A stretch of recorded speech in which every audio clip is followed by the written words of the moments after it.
Materi bab 2 mengenai mewaspadai ancaman terhadap Negara Kesatuan Republik Indonesia.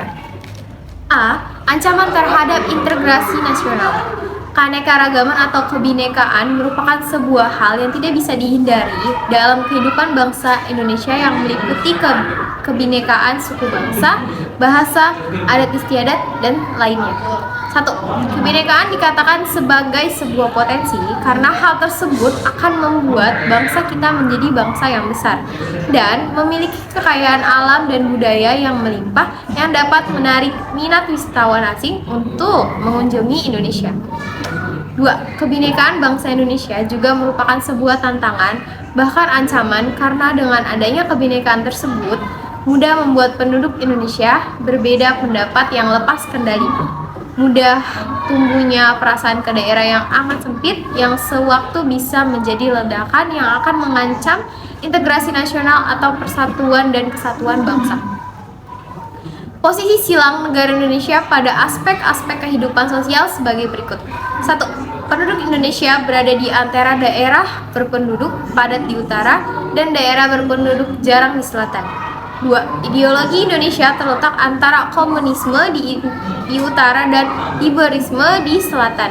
3. Demokrasi Pancasila berada di antara demokrasi rakyat di utara atau Asia daratan bagian utara dan demokrasi liberal di selatan.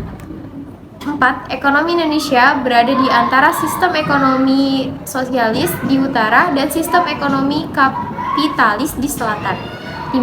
Masyarakat Indonesia berada di antara masyarakat sosial di utara dan masyarakat individualis di selatan. 6. Kebudayaan Indonesia di antara kebudayaan timur di utara dan kebudayaan barat di selatan. 7. Sistem pertahanan dan keamanan Indonesia berada di antara sistem pertahanan kontinental di utara dan sistem pertahanan maritim di barat, selatan, dan timur. Dampak positif dari posisi silang Indonesia sebagai berikut. 1. Berperan dalam kemajuan bangsa Indonesia. 2. Memperkokoh keberadaan Indonesia sebagai negara yang tidak dapat disepelekan perannya dalam menunjang kemajuan serta terciptanya perdamaian dunia. Dampak negatif dari posisi silang Indonesia adalah menjadikan Indonesia sebagai negara yang tidak terbebas dari ancaman yang dapat memecah belah negaranya. Dampak negatif dari posisi silang Indonesia adalah menjadikan Indonesia sebagai negara yang tidak terbebas dari ancaman yang dapat memecah belah bangsa. Ancaman adalah setiap usaha dan kegiatan baik dalam negeri maupun luar negeri yang dinilai membahayakan kedaulatan negara, keutuhan wilayah negara, dan keselamatan segenap bangsa. Ancaman yang dihadapi bangsa Indonesia diantaranya dalam berbagai berdimensi seperti ideologi, politik, ekonomi, sosial budaya, serta pertahanan dan keamanan. 1. Ancaman di bidang ideologi. Ancaman integrasi nasional dalam bidang ideologi adalah ancaman yang dinilai mempunyai kemampuan yang membahayakan pemikiran masyarakat suatu negara sehingga akan mengancam terhadap dasar falsafah negara yaitu Pancasila. Contoh ancaman integrasi nasional dalam bidang ideologi sebagai berikut. A. Suatu golongan memasukkan para kader-kader yang telah dibekali suatu ideologi tertentu untuk bergabung di dalam suatu partai politik dan dalam suatu lembaga yudikatif. B. Masuknya budaya barat dan ideologi-ideologi asing lainnya melalui berbagai media sehingga memengaruhi pemikiran masyarakat Indonesia yang justru cenderung mensarikan budaya yang bersifat negatif daripada yang bersifat positif, seperti gaya hidup yang diliputi kemewahan, pergaulan bebas, dan sebagainya. Ancaman integrasi nasional dalam bidang ideologi dapat berakibat sebagai berikut.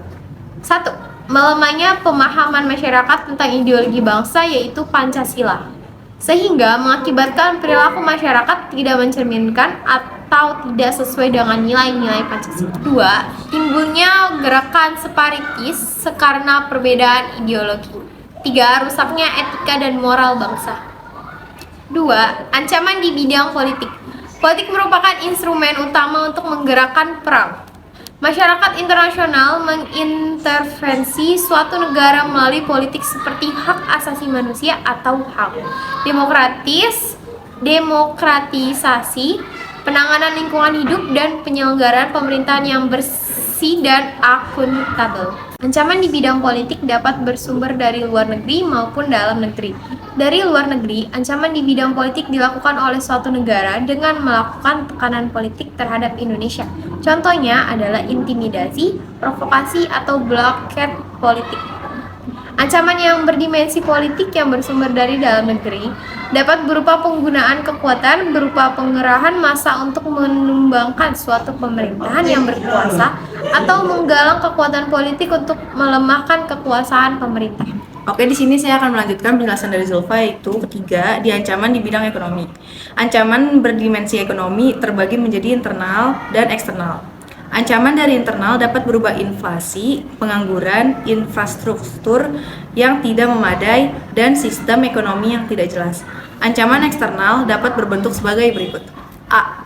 Ketergantungan terhadap asing adalah kehidupan ekonomi negara-negara tertentu dipengaruhi oleh perkembangan dan ekspansi dari kehidupan ekonomi negara-negara lain, di mana negara-negara tertentu itu hanya berperan sebagai penerima akibat saja. Yang B, ada daya saing yang rendah karena produk yang dihasilkan belum mampu bersaing dengan produk negara lain. Yang C, ada kinerja ekonomi yang buruk. Hasil atau tingkat keberhasilan seseorang secara keseluruhan selama periode tertentu dalam melaksanakan tugas dibandingkan dengan berbagai kemungkinan, seperti standar hasil kerja, target, atau sasaran tidak sesuai yang diharapkan. Yang keempat, ada ancaman di bidang sosial budaya. Ketahanan di bidang sosial budaya dapat diartikan sebagai kondisi dinamik yang berisi keuletan dan ketangguhan yang mengandung kemampuan untuk mengembangkan kekuatan nasional dalam menghadapi dan mengatasi segala ancaman, hambatan, gangguan, dan tantangan baik datang dari dalam maupun luar. Ancaman yang berdimensi sosial budaya yang berasal dari dalam didorong oleh isu-isu kemiskinan, kebodohan, dan keterbelakangan dan ketidakadilan. Isi tersebut dapat memicu timbulnya permasalahan seperti separatisme, terorisme, kekerasan, dan bencana akibat perbuatan manusia. Contoh kasus ancaman di bidang sosial dan budaya seperti negeri jiran Malaysia mengklaim kebudayaan Indonesia sebagai miliknya. Yang kelima, ada ancaman di bidang pertahanan dan keamanan. Ancaman militer adalah ancaman yang menggunakan kekuatan bersenjata dan terorganisasi yang dinilai mempunyai kemampuan membahayakan kedaulatan negara, keutuhan wilayah, dan keselamatan segenap bangsa. Ancaman militer dapat berbentuk sebagai berikut. Yang A, ada pemberontakan bersenjata. Pemberontakan bersenjata melawan pemerintah Indonesia yang sah merupakan bentuk ancaman militer yang dapat merongrong kewibawaan negara dan jalannya roda pemerintah. Yang B, ada sabotase dan spionase. Kegiatan spionase dilakukan oleh agen-agen rahasia dalam mencari dan mendapatkan rahasia pertahanan negara dari negara lain. Yang C, ada agresi. Agresi suatu negara yang dikategorikan mengancam kedaulatan negara, keutuhan wilayah, dan keselamatan segenap bangsa Indonesia mempunyai bentuk-bentuk mulai dari berskala paling tinggi sampai dengan yang rendah. Yang D ada pelanggaran wilayah. Bentuk lain dari ancaman militer yang peluang terjadinya cukup tinggi adalah tindakan pelanggaran wilayah. Ada wilayah laut, ruang udara, dan daratan Indonesia oleh negara lain. Yang E, ada aksi teror. Merupakan bentuk kegiatan terorisme yang mengancam keselamatan bangsa dengan menebarkan rasa ketakutan dalam serta menimbulkan korban tanpa mengenal rasa keprimanusiaan. Yang F, ada ancaman keamanan laut dan udara. Kondisi geografi Indonesia dengan wilayah perairan serta wilayah udara Indonesia yang terbentang pada pelintasan transportasi dunia yang padat, baik transportasi maritim maupun dirgantara, berimplikasi terhadap tingginya potensi gangguan ancaman keamanan laut dan udara. Yang terakhir, ada G, konflik komunal, gangguan keamanan dalam negeri yang terjadi antar kelompok masyarakat. B. Strategi mengatasi berbagai ancaman dalam membangun integrasi nasional. 1. Strategi dalam menghadapi ancaman di bidang ideologi. Strategi membina dan menanamkan pentingnya ideologi untuk mencegah ancaman yang datang dapat dilakukan dengan cara sebagai berikut. A. Ideologi sebagai pemersatu sekaligus perekat bangsa harus ditanamkan dalam pendidikan seluruh warga Indonesia. B. Ideologi harus dijadikan tombak bangsa dalam menghadapi unsur yang masuk dari luar. C. Ideologi harus diaktualisasikan kepada seluruh bidang kenegaraan. D. Ideologi Indonesia haruslah mengarah pada arah yang dinamis dan aktual. E. Dengan menerapkan ideologi, maka rakyat percaya akan keanekaragaman dalam menjalankan hidup berbangsa dan bernegara. F. Pemerintahan harus mengedepankan kepentingan rakyat dan bangsa Indonesia di atas kepentingan sendiri. G. Pentingnya ideologi Pancasila disosialisasikan kepada masyarakat sebagai bentuk Pentingnya ideologi Pancasila disosialisasikan kepada masyarakat sebagai bentuk menghadapi ancaman di bidang ideologi dan politik. H. Menumbuhkan pemikiran serta sikap positif sebagai warga negara. Hal ini dapat meningkatkan motivasi untuk mewujudkan segenap cita-cita bangsa Indonesia. 2. Strategi mengatasi ancaman di bidang politik. Indonesia sebagai negara yang menganut paham demokrasi Pancasila harus mampu menumbuhkan pemerintahan yang kuat, mandiri, dan tahan uji serta mampu mengelola konflik kepentingan. Untuk mencapai hal tersebut, bangsa Indonesia harus segera mewujudkan hal-hal sebagai berikut. A. Mengembangkan demokrasi politik. B. Mengaktifkan masyarakat sipil dalam arena politik. C. Mengadakan reformasi lembaga-lembaga politik agar menjalankan fungsi dan perannya secara baik dan benar. D. Memperkuat kepercayaan rakyat dengan cara menegakkan pemerintahan yang bersih dan berwibawa. E. Menegakkan supremasi hukum. F. Memperkuat posisi Indonesia dalam kancah. 3. Strategi mengatasi ancaman di bidang ekonomi.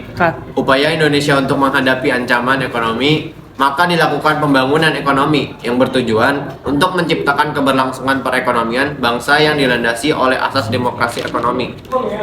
Selanjutnya, dalam rangka menghadapi ancaman ekonomi, sistem serta upaya mempertahankan keutuhan negara ditempuh dengan melakukan pembangunan pada pertumbuhan ekonomi melalui sistem penataan ekonomi nasional.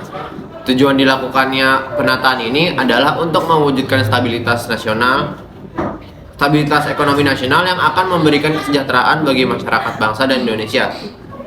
Cara untuk memperkuat kemandirian dan mengatasi ancaman di bidang ekonomi yaitu dengan sistem ekonomi kerakyatan. Dengan mewujudkannya sebagai langkah berikut.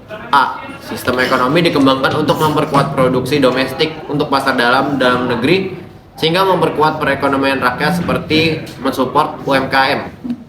B. Pertanian dijadikan prioritas utama karena mayoritas penduduk Indonesia bermata pencarian sebagai petani. Industri-industri haruslah menggunakan bahan baku dari dalam negeri sehingga tidak tergantung impor dari luar negeri karena negara kita adalah agrikultural. C. Diadakan perekonomian yang berorientasi pada kesejahteraan rakyat, artinya segala sesuatu yang menguasai hidup orang banyak haruslah bersifat murah dan terjangkau. D.